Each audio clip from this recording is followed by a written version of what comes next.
What a race, what an adventure, I can tell ya.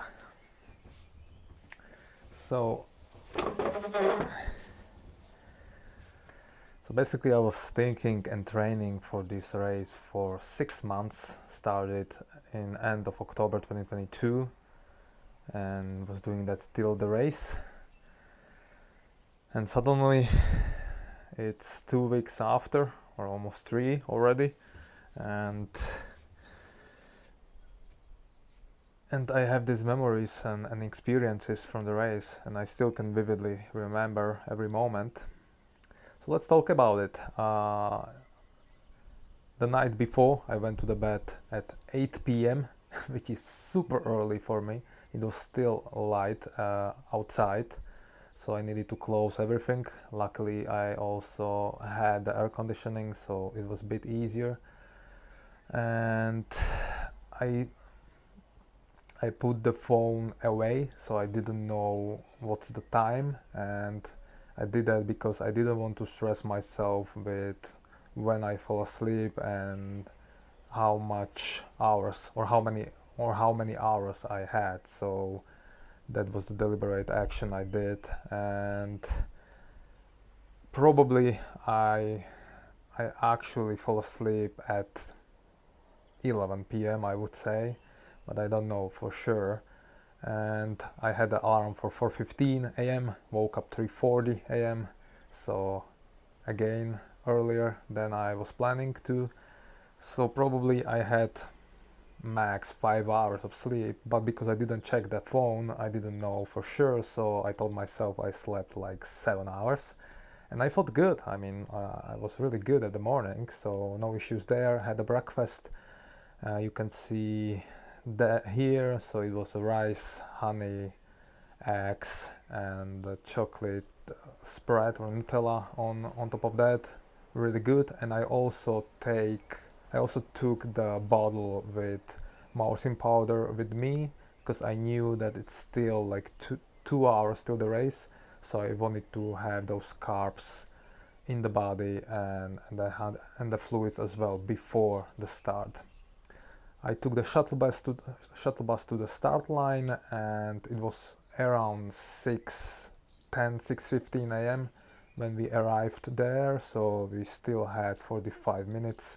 So I did some warm-up, jogging and some dynamic stretching, and then 7 a.m. finally the start. At the start I was talking to myself that don't be greedy, don't be stupid, don't go really fast and crazy at the beginning, like don't watch other people, focus only on yourself. And the reason was because I knew that it's a long day, it's a long race, it's going to be really warm through the day, and I will need that energy later for the last 35k when you can actually run more than before.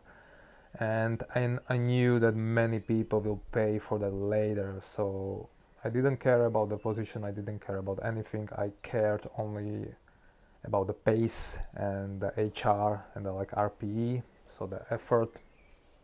So the first 5-6k were through the concrete, through the São Vicente.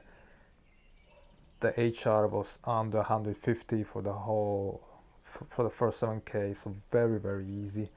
It was also a bit of the bottleneck there, as you could see in the video, that in some narrow paths and narrow stairs and narrow like trails, so that was also kind of like that I needed to slow down there, obviously. So I mean, but that was good. I didn't care as much, and I came to the first aid station, took only the water, put it to the flask with the powder, with the morphine powder. I already finished the one before, and I had the one or half of the bar, so already 100 grams of carbs, exactly I was planning. And then we went to the second section, to the Ribeira Grande, no, to the Enzo Meada, from the Ribeira Grande to Enzo Meada through the stairs. It's basically only 4.5 kilometers, but you're going just uphill and just through the stairs. Again, it was very narrow there, and the people were really slow, like they didn't expect the stairs or whatever. I started overcoming people there because I didn't want to be stuck behind like really slow people. So maybe that took some energy from me, but still I felt amazing. Came to the Enzo Meada, again took only water and put it to another flask with the powder, and then I was continuing with the running, and we came to the section going to around the Pico Grande. I knew that it's going to be much warmer, and it was. And again, it was also so many people were there because the people from 110k distance and then also people from 60k distance went through the road as well, I believe. So much more people. So again, bit of a struggle sometimes to like overcoming people, and I literally said like 1,000 times excuse me and thank you, but it is what it is in these larger races. And I knew that right on the crossroad, when the Pico Grande is to the left and our road is continuing straight forward, I knew that it's just downhill for the next 4k through the stairs. So I sent it there a bit, and at the end of that little section I felt it in my quads. I was also behind probably roughly 50 grams of carbs, but I still felt really good. It was like 4 hours in the race, but I felt really good, so everything went smooth. I came to the next station, to the Curas de Freiras. We also had the dropbacks there, so I took my time there. I probably was there like for 10 minutes, 12 minutes, and took the other powders from the drop bag and also the bars, and I was ready to continue. I would say here I did a bit of a mistake, that I knew that I'm behind with the calories and carbs. I knew that the biggest climb is in front of me and I will need that energy, and I didn't eat anything. We actually even had the warm meal there, so rice, potatoes, pasta and stuff like that. So I believe if I would like eat something small, like a bit of a bowl of rice or something, it would be really good and I would have much more energy. But I didn't. So I went for that climb, and I would say I had the biggest crisis there probably. I was also planning to eat the Manners, this Austrian brand, this chocolate nut like little bars. I was training with the whole winter, really like the taste, in the good ratio of carbs and fat, and it's easy to carry that in the running vest. But I didn't take it with me to the Madeira because I was like, they need to have that there as well. Like it's a European brand, why not? But they didn't. So instead, I took these local honey cocoa small cookies. So I opened that going uphill, and I remember it was so dry, and I like really didn't like the taste, and so I ate only like the three small pieces of that, and I was like, I will not eat that. So again, I extended that caloric deficit I had already.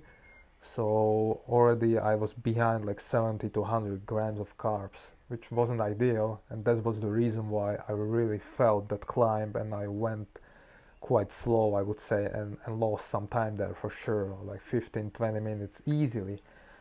Came to the peak, to the Pico Ruivo aid station, and I remember I was so glad to see the chairs. So I was sitting there, and I took the Pepsi, like half of the liter, and also I put another powder to the flask, and I also put the salt there. And after I left that aid station, I felt really, really good. So that Pepsi and that salt helped tremendously, I would say. So for the next 10K to the Chao de Lagoa, I felt really, really good and strong again. So I had like the second red, and that was good till then. Came to the next station, felt on, and also I would say that from the Pico Rivo to Pico de Areiro, or I'm not sure about the pronunciation, it was really, really warm. So you in the height of 1800 meters, and I remember I was there in January. It was so windy and cold, and now no wind, so warm. Almost 50K, 8 hours 23 minutes, and almost 4,000 meters of elevation gain. It's so warm today, and probably like 45 minutes behind that absolute ideal time, but doesn't matter. It didn't trash my body absolutely, so I should still be able. Still will be able to run. That's good. That's good. So I really felt that, but yeah, I was drinking everything I had, so didn't have that issue with that, but still I definitely felt it. Came to the next station, to the Chao da Lagoa, and I took again just the water and bit of the Pepsi. So put the water into the flask with the powder and the Pepsi, and that's it. And I left the aid station, and I remember that then going to the Portela, I started to feel like I don't have that amount of energy I would love to have. So I definitely felt that deficit of calories and carbs, but I still was like, okay, fighting with that. Came to the another station on the Portela, again took just the water and just the Pepsi and nothing else. We went through the downhill, through the stairs. I was flying there, overcoming people. So again, I felt a bit better, and especially those downhills, I really was enjoying them. And I saw that many people were afraid, and I mean, I get it. Like going through the stairs downhill, that's not easy. Also, you're smashing your quads and knees quite a lot. But because I knew what to expect, I was okay, and also the eccentric strength and everything was in my training through the winter, so I was quite prepared for that. And then the next 6.6 kilometers to the Porto da Cruz, to basically to the sea level. Again, the same thing, Pepsi, powder, and that's it. At that time, I didn't really have the taste to eat anything solid, so I was only drinking. And I took the water to the flask. I put the Pepsi to the flask as well, and I went for the last 15k. I knew that the first, like at the end of the Porto da Cruz beach, you going uphill, that was really hard, I would say.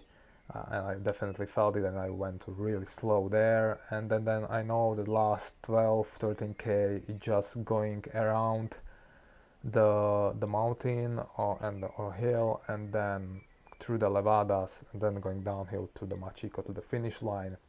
But in the last 10k, I definitely felt that I didn't have that good amount of energy. So again, the deficit, and also I was dehydrated as well.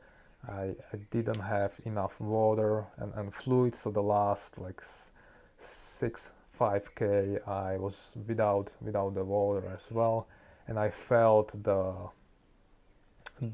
pain like on the side of the stomach. So it was, I would say, through like breathing issues and through the dehydration. So that was a bit of a bummer, because I couldn't like really run, because the vibration from that really made me question why I'm even doing the ultrarunning. And I was also like questioning like why I want to do so many races this year. Maybe this is going to be the only race I will do, and that's it for the year. So really this bit of a negative thoughts, but I also knew that I will finish the race, and mentally I was quite okay with through the whole race. So that's also a bit of a good thing what happened through the winter and through the training, that I made this mental shift, and now I'm taking these races like a bit on the different level, that I'm going to the race with knowing that I chose and I'm choosing doing that every day, and I like to do that. I like the training, I like these races, I like the challenges, I like to push my body and all of that. So yeah, that's a good mental shift in the mindset I did through the winter, through the training. And the last 5k through the levadas, and when I finally heard the sounds from the finish, I knew it's just going downhill and then flat to the finish. So I felt more energy because of the adrenaline, and knowing that finally the finish line. And I enjoyed the last like 500, and then finally went to the finish and finished the race. So I finished in 13 hours and 15 minutes, and the position was 79 from like 440-ish people, and I guess like 40 people didn't finish the race. So overall, the conclusion, I would say it was a great race and great experience, and I would say it wasn't a bad result. Like I feel like I did a good job, and even through some mistakes with the nutrition, I still was able to be quite consistent and quite disciplined. And even the whole preparation for the race for 6 months, I was really consistent week by week. So it's just, I know about my physical limitation at the moment, I know about my weaknesses and the strengths, and I knew that I can focus only for one particular peak or something I want to improve. So I was doing that, and now I can focus on other things, so on the weaknesses, and I can get faster and get better. So overall, I think it was okay. Like for sure, I always wanted to be better and do better, and I know that I have a potential to be better, but also I'm not like criticizing myself like you did this bad and this bad. I'm not negative about the whole experience of the whole race, because why would I be? So yeah, end of first A race of the season. So right now it's May, and in 3 days I will do another race 50k, which is more like the training race, because right now I'm in the like tempo speed phase where I'm doing a lot of LT2 trainings and a lot of more speedy stuff. So this one is more like the training and the part of that phase. Then I will do another race, 72k, in early June, and then another 50k half of the June, and then I will finish this speed phase, and then in July it's going to be interesting, but about that I will talk later. So thank you for watching, and see you in the next one. No macho! Wow! Hospital! Also, my mom cheering for the other guy who finished 9 minutes before me. Thank you, mom, for the support. Appreciate it. No, but really, my mom and dad, they were watching the whole race, and my mom were messaging me about the position and that I should run faster, etc. So thank you for the support. It meant the whole world.